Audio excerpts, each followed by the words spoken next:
BBA, BCA, BCom computer కోర్సులో 100% placement లభించే ఏకైక డిగ్రీ కాలేజ్ కూకట్పల్లిలోని I3 డిగ్రీ కాలేజ్ 8367215215. నమస్కారం, వెల్కమ్ టు సుమన్ టీవీ. నేను గీతాంజలి. ప్రస్తుతం మనతో పాటు భారతీ శంకర పీఠం వ్యవస్థాపకులు, ప్రముఖ ఆధ్యాత్మికవేత్త, బ్రహ్మశ్రీ అన్నవరపు తిరుపతి మూర్తి అవధాని గురువు గారు ఉన్నారు. వారితో మాట్లాడదాం. గురుగారు నమస్కారం అండి. ఓం శ్రీ మహాగణాధిపతయే నమః. గురుగారు, ప్రతి పూజలో ఖచ్చితంగా ఉండేవి కొన్ని వస్తువులు ఉంటాయి. అందులో మనం దీపారాధన చేస్తాము, అగరబత్తి కర్పూరం అన్ని వెలిగిస్తాం, తాంబూలం పెడతాము, ఏదో పళ్ళు పలహారాలు అన్ని సమర్పిస్తాము. ప్రత్యేకించి ఇంకేమైనా నైవేద్యాలంటే సమర్పించి చివరగా చేసే పని ఏమిటంటే కొబ్బరికాయ కొడతాం. అవును. కొబ్బరికాయ గనక బాగా కరెక్ట్ గా సెంటర్ లోకి పగిలితే దేవుడు కరుణించాడు, మన పూజ ఫలించిందనే ఒక ఆనందం ఉంటుంది. అలాగే కొబ్బరికాయ విషయంలో చాలా సందేహాలు ఉన్నాయి, అవన్నీ వీడియోలో అడుగుతాను మీకు. నాకు ఫస్ట్ ఒక సందేహం అండి, కొబ్బరికాయ కొట్టడానికి అసలు కారణం ఏంటి? దానికి దేనికి నిదర్శనం ఒక కొబ్బరికాయ అనేది? ప్రపంచంలో ఎన్నో రకాల పళ్ళు ఫలాలు ఉన్నాయి.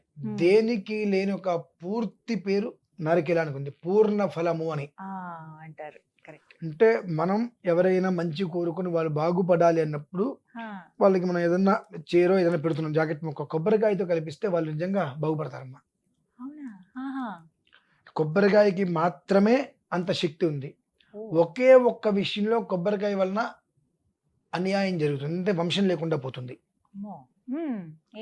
అది తప్పితే ఇంకా ప్రతి విషయంలోనూ కొబ్బరికాయ వలన 1000 రకాల మంచినమ్మ ఉపయోగాలు ఉన్నాయి.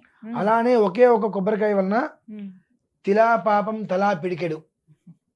వీరు చేసిన ఒక్క పనికి 100 మంది ఆ పాపాలని అనుభవిస్తూ ఉంటారు. అంటే మంచి చెడు మనిషి జీవితాన్ని ఉద్ధరింపజేసేది పూర్తిగా కేవలం ఒక నారికేలం, కొబ్బరికాయ. చెప్పుకుంటూ పోతే దీని గురించి ఇంత సరిపోతాం, చాలా ఉంది. ఎలా అంటే అమ్మా, ప్రధానంగా మేము ఎన్నో చూస్తూ ఉంటాం. కొబ్బరికాయ కొట్టినప్పుడు మజ్జిగ పగిలితే చక్కగా బా బ్రహ్మాండం, నాకు ఏదో కలిసి వచ్చేస్తుంది అని అనుకుంటాం.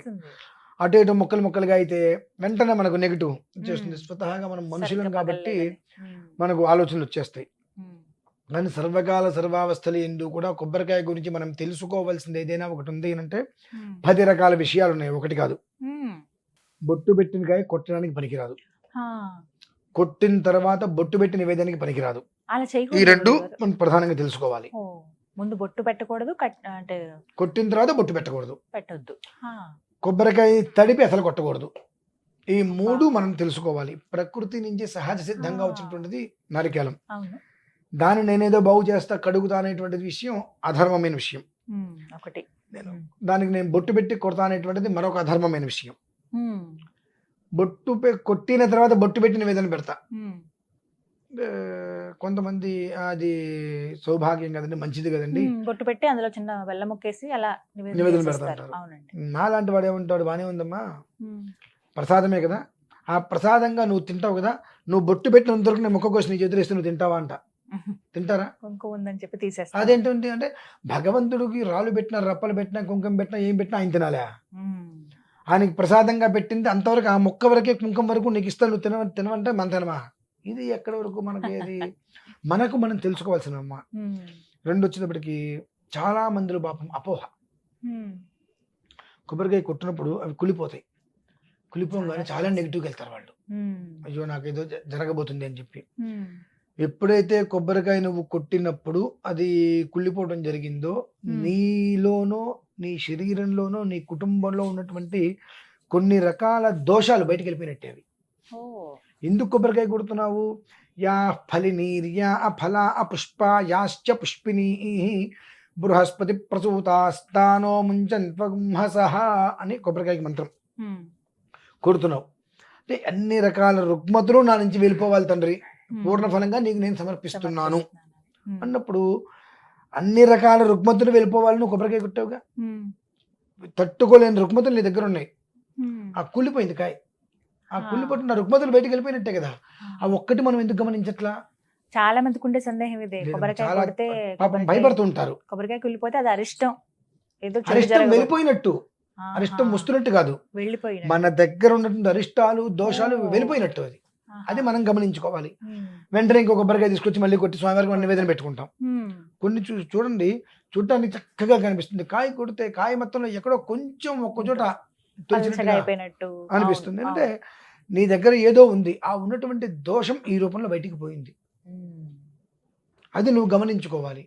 అంటే ఇంత దోషం ఉంది బయటికి పోయిందంటే ఇంకోటి ఏదో ఉంది కాబట్టి దానికి మనం ఆ ప్రత్యామ్నాయంగా మనం ఏం చేయాలి అనేటువంటి విషయాన్ని నువ్వు అర్థం చేసుకోవాలని చెప్పి భగవంతుడు నీకు సూచించాడు. అలాగే కొబ్బరికాయ కొట్టగానే ఒక పువ్వు వస్తుంది, వంశం నీకు ఏదో అద్భుతం జరగబోతుంది అనేటువంటిది. కానీ కొంతమంది చేసేటువంటి పనులకి వంశాలు పోతున్నాయండి.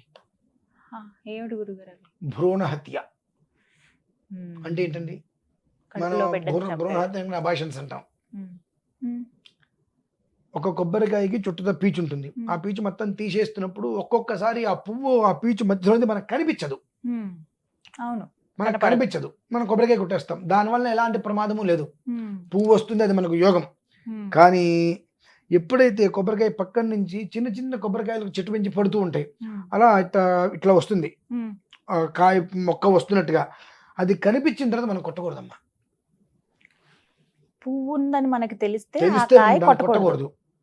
కొబ్బరికాయలలో కూడా 2 రకాలు ఉంటాయి, మొగ ఆడ 2 ఉంటాయమ్మా. ఎట్లా గుర్తించాలి గురుగారు? మీరు 10 కాయలు పక్కన పెట్టండి ఈ మంచి సీజన్ లో, అందులో 4 ఇట్లకి 5 ఇట్లకి మీకు మొక్కలో పువ్వు వస్తుంది, మిగతా వాటికి పువ్వు రాదు. అది లెక్క ఉంటుంది ప్రధానికి, మన ఇష్టానుసారం కూడా మనం వ్యవహారం చేయడానికి వీల్లేదు. ఇప్పుడు మనం షాప్కి వెళ్ళి అక్కడ కొంటున్నామంటే అలా చూసి మనకు తెలియదు, కొనేస్తాం, మనం పీచు తీస్తుంటాం, కనిపించింది, ఇంత చిన్న ముక్కను కొని మనం పట్టించుకోవాల్సిన అవసరం లేదు. ఇంత వేరు వస్తుంది మామూలుగా, ఆ వేరు మనం పక్కన పెట్టేసేస్తే వారం రోజులకి వేరు పోతుంది, మనం కొట్టేసుకోవచ్చు, ఇబ్బంది లేదు. కానీ అది ఒక మొక్క వచ్చినట్టుగా ఆ 3వ కన్ను దగ్గర నుంచి ఇలా ఒక బొడిపిలాగా వచ్చేస్తుంది, ఇట్లా అలా కాస్త పైకి వచ్చి కనిపిస్తున్నప్పుడు మాత్రం దాన్ని మనం కొట్టకూడదమ్మా. దాన్ని కొడితే మన వంశం దెబ్బతింటుంది. ఆ కొబ్బరికాయని మనం మట్టిలో పెట్టి లోపలికి భూమిలో పెట్టేస్తే కొబ్బరి చెట్టు వచ్చి 100 కాయలకి అది అవకాశం ఇస్తుంది, జీవం పోస్తుంది. అంటే ఆ జీవం పోసేటువంటి దాన్ని మనం తీసేటువంటి భ్రూణ హత్య దాన్ని అంటారండి. దాన్ని మనం చేస్తున్నామంటే మన కుటుంబం ఎలా వంశవృద్ధి కలుగుతుంది? మీరు పూర్వంలో మీరు వినే ఉంటారు, వివాహం పిల్లవాడు పుట్టిన తర్వాత పిల్లవాడికి వివాహం చెయ్యాలి ఒక 3 ఏళ్లలో అనుకున్నప్పుడు అమ్మాయి చేత కానీ అబ్బాయి చేత కానీ కొబ్బరి బొండం పాటించేవారు, అంటే లోపలికి. ఎందువల్లనంటే అది ఒక 4 ఏళ్ళకి 5 ఏళ్ళగా వచ్చి కాయ వస్తుంది చక్కగా, అది కాయ వచ్చే సమయానికి అమ్మాయికి కడుపు పండాలి. నా కూతురికి పెళ్లి చేసి కడుపు పండాలంటే ఇది నాకు కనిపిస్తుంది. ఇలా కొంతమంది పూర్వం నుంచి ఒక అనాదిగా చేసేవారు. ఈ మధ్యకాలంలో అన్ని మర్చిపోయారు అందరూ కూడా. కాబట్టి కడుపుతో ఉన్న వాళ్ళు కూడా కొబ్బరికాయలు తొందరగా కొట్టరు. ఇవన్నీ ఎందుకంటే కొన్ని పూర్వం నుంచి వచ్చినాయి ఆచారాలు కాదండి, వాస్తవాలు. పూర్ణ ఫలము అని అంటారు. అలాగే మన ఇంటికి ఎంత పేడ ఉంది అనేటువంటిది కొబ్బరికాయ చెప్పిస్తుంది. గుమ్మడికాయ కన్నా గొప్పగా చెప్తుంది. 2 కొబ్బరి బొండాలు తీసుకురండి, 2 కొబ్బరి బొండాలు తీసుకొచ్చి 2 పూజ చేయించండి. ఒకటి ఇంటి ముందు కట్టండి, ఒకటి గూట్లో పెట్టండి పక్కన. గూట్లో పెట్టిన కాయ ఒక 4 రోజులు ఇప్పటికి నార్మల్గా ఇంతగా ఎండిపోయి ఇలా అవుతుంది, దగ్గరకు వస్తుంది. గుమ్మం ముందు పెట్టిన కాయ మన ఇంట్లో దోషం ఉంటే దోషం మొత్తం తీసుకొని ఇట్లా కుచించుకుపోతుంది. అది కాగితాన్ని మనం రౌండ్ తిప్పుతాం, రౌండ్ తిప్పడానికి కాగితం మొత్తం ఇట్లా ముడిచేయడానికి తేడా ఉంటుంది. ఇంట్లో పెట్టిన కాయ ఏమో రౌండ్ తిప్పినట్టుగా దగ్గరకు వస్తుంది, ఆ పైన పెట్టిన కాయ ముడుచుకుపోయినట్టుగా 90 ఏళ్ళ శరీరం 90 ఏళ్ళ వృద్ధుల శరీరం ఎలా అయితే కనుక ముడతలు పడిపోయినట్టుగా వస్తుందో అలా మొత్తం కుచించుకుపోతుంది దగ్గరికి. కారణం ఏంటి గురుగారు? మన ఇంట్లో ఎంత దోషం ఉందో అది లాగేసుకుంటుంది. అది ఆ లాగేసుకొని మనం ఎంత మెంటల్ గా టార్చర్ పడుతున్నాం అది చూపిస్తుంది మనకు. అట్లా దగ్గరకు కుచించుకుపోతుంది అండి, అది మనకు అది చూపిస్తుంది కొబ్బరికాయ. అందుకనే ఇటువైపు మనం చాలా తక్కువ కడతాం, కొంచెం కొన్ని ప్రాంతాలలో కొబ్బరికాయ కడుతుంటారు ఇంటి ముందు. కొబ్బరికాయ చూస్తా అంటే గుమ్మడికాయ కన్నా తొందరగా అది తీసేసుకుంటుంది. అది ఒక విభాగం. 2 కలశానికి పెట్టిన కొబ్బరికాయలు కొట్టేస్తుంటాం మనం. కలశం మీద పెట్టిన తర్వాత ఒకవేళ పీచుతో పెట్టామనుకోండి, పీచు శుభ్రంగా పెట్టాం, ఒక 1 నెల 2 నెలలు 3 నెలలు పక్కన పెట్టేస్తే ఇలా ఊపితే కడకడ సౌండ్ కురుడికాయ లాగా అయిపోతుంది. అప్పుడు ఆ పీచు మొత్తం తీసి దాన్ని కొట్టి ఆ పెంకులు తీసేసి ఆ కురుడిని తీసుకెళ్లి నీళ్ళలో మనం వదిలిపెట్టాలి. దాన్ని ఆ పెంకులు తీసేసి కురుడి లాగా వస్తుంది, దాన్ని పగల కొట్టకుండా నీటిలో వేసేస్తే జలచరాలు భక్షిస్తాయి. అంతేగాని కొబ్బరికాయ మనం ఎప్పుడైతే కలశం మీద పెడతామో దాన్ని కొట్టకూడదు. అంటే కొబ్బరికాయ మన పూజ చేసుకున్నాం కదా, ఫలితం మనకు దక్కాలని చెప్పి ఆ కలశం మీద ఉన్న కొబ్బరికాయ తీసి స్వీటో లేకపోతే ఏదో ఒకటైనా చేసుకుని తింటారు, లేకపోతే ఉట్టిదైనా తినేస్తారు. కొబ్బరికాయ పెట్టినప్పుడు దానికి మనం ఏమంటున్నామమ్మా, దైవంతో భగవంతుని సమానం. ఆరాధన చేస్తున్నాం ఆ. కలశంలోకి. ఆ, భగవంతుణ్ణి ఆరాధన చేసిన తర్వాత దాన్ని మనం ఏ ప్రమాణంలో మనం కొడుతున్నాం, చాలా దోషం ఉంటుంది. ఆహా. కలశం చాలా మీద మంది పెట్టిన చూస్తుంటాం. కొబ్బరికాయ కలశం తీసుకోకూడదు. మీద కొబ్బరికాయ కొట్టేసుకొని తినేయాలి, ఆ కలశం మీద పెట్టిన జాకెట్ కుట్టించుకోవాలని ఆ. చాలా ప్రమాదం అది. ఓ. కలశం మనం పెట్టాము అంటే ఆ కలశం నువ్వు ఏది పెట్టావని కాదు, మొత్తం ఆ కలశం పంతులు గారికి ఇచ్చి పంపించేసేయాలి. మ్మ్హ్మ్. మనం కలశం మీద మండపం మీద పెట్టింది ఏది మనం వాడకూడదు, వాడొద్దండి. అసలు ఒకవేళ వాడకూడదు. అయ్యగారు అందుబాటులో లేకపోతే ఇంకో దేవాలయంలో ఇచ్చేయటం. ఇచ్చేయాలంతే. కొబ్బరికాయ, ఈ కొబ్బరికాయ దగ్గర పెట్టుకొని ఇంకో కొబ్బరికాయ ఇచ్చేసేయాలి వాళ్ళకి. మ్మ్. ఈ కొబ్బరికాయ నువ్వు పక్కన పెట్టుకొని ఓ నెలకు 2 నెలలకు ఇలా ఊపినప్పుడు గడగడ సౌండ్ వచ్చింది, ఓకే కురుడికాయ అయిందని చెప్పి ఆ పెంకు తీసి పక్కన పెట్టేసి ఆ కురుడిని తీసుకెళ్లి నీళ్ళలో వేసేయాలి. నీళ్ళలో వేయాలి. దీనికి మన వాళ్ళకి అత్యుత్సాహం ఎలా ఉంటుందంటే అమ్మా, మ్మ్. ఇలా సౌండ్ రాగానే దాన్ని పగలు కొట్టేసేసి వచ్చే చెత్త కూడా వేసేస్తారు తీసుకెళ్ళి. మ్మ్. ఈ కొబ్బరికాయలో మళ్ళీ మన దగ్గర విపరీతమైన దోషం ఉంది అన్నప్పుడు అది కురుడి కన్నా ఎండిపోతుంది మొత్తం, లోపల నీళ్ళతో సహా ఎండిపోయి పొడి పొడిగా మొత్తం బూజు పట్టేసి పొడి పొడిగా అయిపోతుంది మొత్తం అంతా. అది అవును. కుళ్ళిపోయినట్టుగా వచ్చేస్తుంది, బూజు పట్టేస్తుంది మొత్తం అంతా. మ్మ్. ఇలా మనం ఊపినప్పుడు కచకచ సౌండ్ మ్మ్. అలా వచ్చిన దాన్ని అగ్నిహోత్రంలో వేసేయాలి. ఆహా. దాన్ని తీసుకెళ్లి గురుగారు చెప్పారు కాబట్టి నేను నీళ్ళలో వేస్తానంటే అవి తినడానికి వచ్చి ఆ జీవరాశులు చనిపోతాయి. మ్మ్. అగ్నిహోత్రంలో వేయాలి. ఒక కొబ్బరికాయ మనిషి నిట్ట నిలువు జీవితాన్ని తేల్చేస్తుందమ్మా. శాసిస్తుంది అంతే. ఒకే ఒక కొబ్బరికాయ. అందుకనే ఏ ఫలము లేకపోయినా పూర్ణ ఫలాన్ని దానంగా ఇవ్వండి. మ్మ్. పెళ్ళప్పుడు చూస్తున్నారుగా కొబ్బరికాయ పెట్టే మనం, అవును. ఎందుకండి ఏ గుమ్మడికాయలు లేవా, పుచ్చకాయలు లేవా, లేదు, కొబ్బరి పంపర బొండమే పనసకాయలు లేవా, పెడతారు. చాలా ఉన్నాయి కదా. కానీ కొబ్బరి బోండా అనుకున్నటువంటి విలువ, మ్మ్. ఇంకా చెప్పాలంటే దంపతాంబులాలు ఇచ్చేటప్పుడు కూడా దాదాపుగా అందరూ కొబ్బరికాయలు ఇప్పిస్తారు, కొబ్బరి బొండాలు ఇప్పిస్తారు. బొండాలు పెడతారు. దానికి మించినటువంటి శక్తి, వంశ వృద్ధి తీసుకొచ్చేటువంటిది, మనిషి జీవితాన్ని నిట్టనిలో నిలబెట్టేసేటువంటిది. మ్మ్. ఏదన్నా కాస్త తేడా చేస్తే వంశాన్ని కూడా తీసేసేటువంటిది కేవలం కొబ్బరికాయ. కొబ్బరికాయ ఒక్కటే. మ్మ్. మన ఇంట్లో నిత్యం నైమిత్తికం 2 విధానాలు ఉంటాయి పూజలు. మ్మ్. నిత్య విధానంలో కొబ్బరికాయ కొట్టక్కర్లేదు కానివ్వండి, నైమిత్తిక విధానంలో కొబ్బరికాయ లేదు అంటే పూజ పనికిరాదు. అంటే ఏవి గురువు గారు, వ్రతాలు అవి చేసినప్పుడు వ్రతాలనే కాదు, ఆ, ఇవాళ పౌర్ణమి, ఇవాళ ఇంట్లో చిన్న హోమం చేద్దాం అనుకుంటాం, ఆ. గణపతి పూజ కొబ్బరికాయ కొట్టాల్సిందే. మ్మ్. కొబ్బరికాయ కొట్టకుండా నీకు పూజ. ప్రతి శుక్రవారం రోజు నాడు శుక్రవారం చాలా షాపుల్లో శుక్రవారం పూజలు జరుగుతాయి, కొబ్బరికాయ లేదా పూజ పనికిరాదు. అది మ్మ్. నైమిత్తికంగా జరిగేటువంటిది. అంటే వారానికి ఒకసారి ఒక పూజ చేద్దాం అనుకున్నప్పుడు దాని కొబ్బరికాయ లేదా అది పనికిరాదు. మ్మ్. 2, దీంట్లో దోష పాపాలు చెప్పంటారండి. మ్మ్. చాలామంది నాకు ఈ ముక్కు తీరితే నేను 100 కొబ్బరికాయలు కొడతా, 200 ఆ, కొబ్బరికాయలు అలా కొడతా మొక్కుకుంటారు గురువు అని గారు. అంటారు. 100, 108 అలా. ఎప్పుడు కూడా వీళ్ళు కొట్టే దాంట్లో కూడా ఎత్తి వేస్తారు. మాది ఎంత పాపమో, జీవితం ఛిద్రం అయిపోతుంది. అమ్మో. కొబ్బరికాయని ఎత్తి ఎప్పుడు కొట్టకూడదు. మ్మ్. ఇంటి ముందు కొట్టినా సరే కర్పూరం పెట్టి తిప్పినా కర్పూరం తీసి ఇట్లా కొట్టి అటొక ముక్క ఇటొక ముక్క పెట్టాలి. నువ్వు మ్మ్. ఎత్తి కొట్టావా, కొంతమంది అంటారు గట్టిగా వేసి కొట్ట, ఎన్ని ముక్కలు అయితే అంత మంచిది అంటారు. మ్మ్. అంత ఛిద్రం అవుతుంది బ్రతుకు. అమ్మా. మ్మ్. ఇవి 100 కొబ్బరికాయలు 1000 కొబ్బరికాయలు మొక్కుకుంటారు, టపట పటపట ఎత్తి కొట్టేస్తూ ఉంటారు. ఫాస్ట్ గా కొట్టేస్తారు. అవును. ఒక కొబ్బరికాయ కొట్టు, 2 కొబ్బరికాయలు కొట్టు, 5 కొబ్బరికాయలు కొట్టు. మ్మ్. ఆ కొట్టినటువంటి 10 కొబ్బరి చెప్పల్ని 10 మందికి ప్రసాదంగా ఇచ్చేసేసి మ్మ్. అస్తమానంలో అది ప్రసాదంగా నువ్వు తినేయగలగాలి. మ్మ్. దాన్ని మొక్కలు చేసి నేను పచ్చడి చేసుకుంటాను, కొబ్బరిలో చేసుకుంటా అంటే అది దోషానికి మ్మ్. కారకం అవుతుంది. మ్మ్. 3, 100 కాయలు 200 కాయలు 300 కాయలు నువ్వు కొడుతున్నావు, ఆ చెప్పులను అక్కడ వదిలేసి వెళ్ళిపోయావు. మ్మ్. దానికి ఎవరో కాంట్రాక్టర్ ఉంటారుగా, వాడితే ఆ కొబ్బరి చెప్పులు మొత్తం తీసుకెళ్ళి ఎండబెట్టుకుంటున్నాడు. దాన్ని ఎండబెట్టిన తర్వాత ఆ ఎండు కొబ్బరి చెప్పులు తీసి నూనె తీస్తారు. నూనె తీస్తున్నాడు. ఆ నూనె ఎంతమంది తలకి రాసుకుంటున్నారు చెప్పండి. ఆ కొబ్బరి నూనె ఎంతమంది తలకి రాసుకుంటుంటే నువ్వు ఒక్కడివి అంటే మీకేదో సమస్య వచ్చింది, ఆ సమస్య నుంచి బయట పెడితే నేను 100 కొబ్బరికాయలు నేను కొడతా అని చెప్పి ముక్కు తెరుచుకుని నీకేదో సమస్య బయటపడ్డా అని చెప్పి 100 కొబ్బరికాయలు కొట్టుకుంటే ఈ సమస్యకి అంతమంది కారకులు, ఆ దోషం ఎంతమందికి అంటిస్తున్నాగా, అంతమందికి అంటించిన దోషం మళ్ళీ తిరిగి మనకే వస్తుందిగా. చిన్న ఆలోచన మనం ఎందుకు చేయమండి. మ్మ్.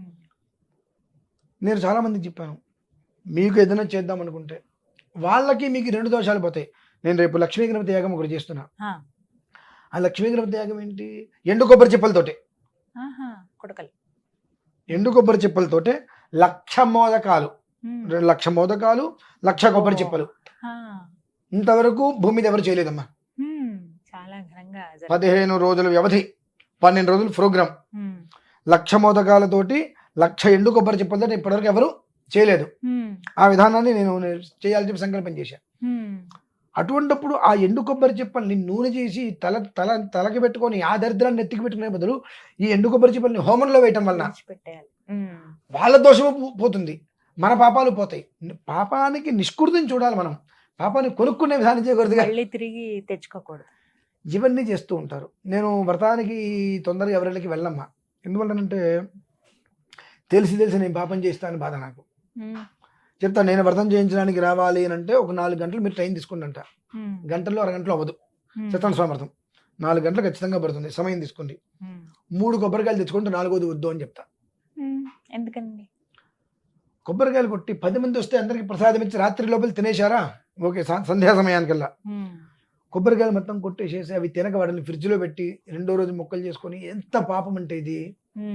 మీరు 3 కొబ్బరికాయలు తెచ్చుకోండి, పూజకు ఒకటి కొట్టండి, గణపతి పూజకు ఒకటి కట్టండి, స్వామివారి అభిషేకానికి ఒకటి కట్టండి, 5వ గదకు ఒకటి కట్టండి, లేదా పూజకు ఒకటి కొట్టండి, మొదటి గదగా ఒకటి కట్టండి, 5వ గదగా అంతే. ఇంకో 4వ కొబ్బరికాయ మీరు తేవద్దని చెప్తా.